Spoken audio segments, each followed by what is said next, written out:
Welcome back, agents. Biz here with another Division 2 video. I want to thank you all for your patience as it looks a few weeks off, we're exactly what the doctor ordered. I know we've had a lot of exciting news from the new bowl game this season, making more plot happen than ever before, Yannick teasing Year 5 to still Heartland's remaining mystery. Sometimes you have to stop and just be a fan of the game and find the joy again. And with the future looking bright, man, have I ever. Today, we're going to dip our toes back into the build lab with one of the 3 builds I've been having fun running lately. Before we jump into it, whether you've been here from the jump or this is your first time tuning in, you are welcome here. This channel is all about getting better together, and I thank you for stopping by and checking it out. It means a lot. While you're here, if you have something you're trying to set up on your agent, but you don't know how, where to start, then leave a line in the comments below, and let's get some more brains on it. In the meantime, let's strap up, grab an ice-cold liquid death, and get down to it.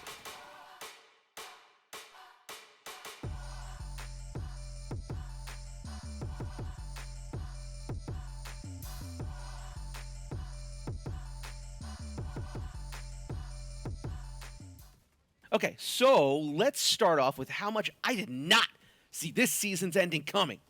The end mission for this manhunt should be the gold standard for all manhunts moving forward. I really appreciated the sliding scale weighing, moving the narrative along, rather than adding another mechanic that would be recycled in the summit or countdown. Really well done. If you haven't played it, go do it. Division is great again, and if you don't want to play to believe me, well, then go watch NGN.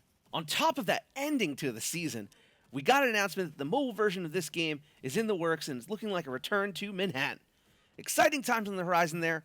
While I'm not a fan of mobile games, I will sink my teeth into this one to take a shot at the new enemy faction and enjoy some story content from the perspective of a first wave agent. Clearly, some exciting times on the way, and I can't wait to see what the next few seasons have in store.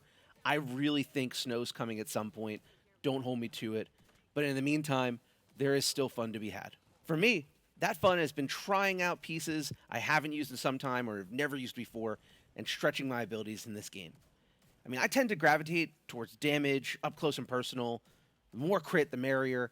That's just my identity. I love making things go boom. That's me. Well, those builds are still awesome. Something I've never explored full send is a tank build. I mean, don't get it twisted. I've slapped some blues on and called it a day, and man, I love armor regen. But I've never gone so far as to min-max into how much armor I could put onto one agent. So that's what I set out to do with this setup. In building this, not only did we push armor all the way to the max, but also in doing so, we've created a pseudo-medic support build that is a great find for 8-man content when you don't have a dedicated healer. To start, this is built on a firewall specialization. I like this because of the striker shield, granting extra damage to anyone that's standing behind me. This comes in handy again as this is more of a support tank build and you're trying to give your allies the upper hand. Overall, we see this as a 6 blue core build with a mix of armor regen and crit damage. We've broken my personal record here at 2.2 million total armor. That will only get better if we rank expertise on these pieces too. Sheesh! To kick things off with the weapons, really the only one we're using will be the Scorpio.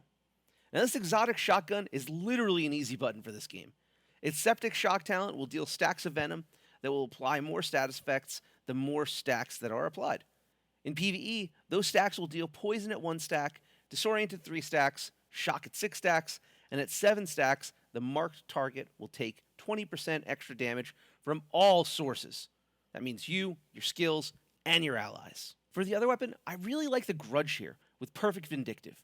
This is nice because if you can land a kill and the enemy has a status effect on them, on the Scorpio, any allies within 20 meters will get an 18% bonus to crit hit chance and damage for 20 seconds.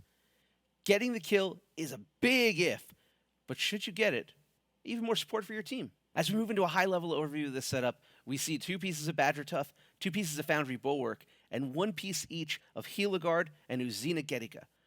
These pieces are all the branding gear sets that will grant us bonuses to total armor, netting us 5% bonus armor from Badger, Gila, and Uzina, and 10% from Foundry pieces is rounding us out at 25% extra total armor.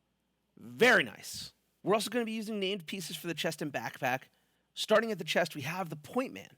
I hadn't used this in a while, but man, it's great here. Basically, every 25 seconds, you can deploy your shield, and that shield will be invulnerable for 5 seconds. As if that wasn't enough, your other allies? Well, they get 50% of your armor as blue bonus armor for 20 seconds. That means if someone's about to get axed by a hunter in Countdown, you can deploy your shield and give them 1.1 million armor. Husky. The other named gear on the backpack is our Xenogetica piece, the Setup. And this has a perfect version of Opportunistic, which will increase incoming damage on a marked enemy from all sources for 5 seconds as long as you're hitting them with a shotgun or marksman rifle. Even more support here, as your tags from your shotgun will also be laced with status effects, because Scorpio, right? Congratulations! You've lowered the content difficulty by a whole level. God help the enemies. If you have a true Patriot build on your team too, I don't want to see that day, but if I do, I'm glad I'm on the right side of it. Oof. Overall, this is a fun build to help your team out with. It also has a lot of practical use if you're in raids. It's a very serviceable tank. Also, halfway decent in PvP with a team, as your point man will still give a little over 500,000 armor. Really nothing to sneeze at there. I'm going to keep working to see if I can get my armor up higher, so if any of you have better ideas to do so, please leave it in the comments below and help me get better together.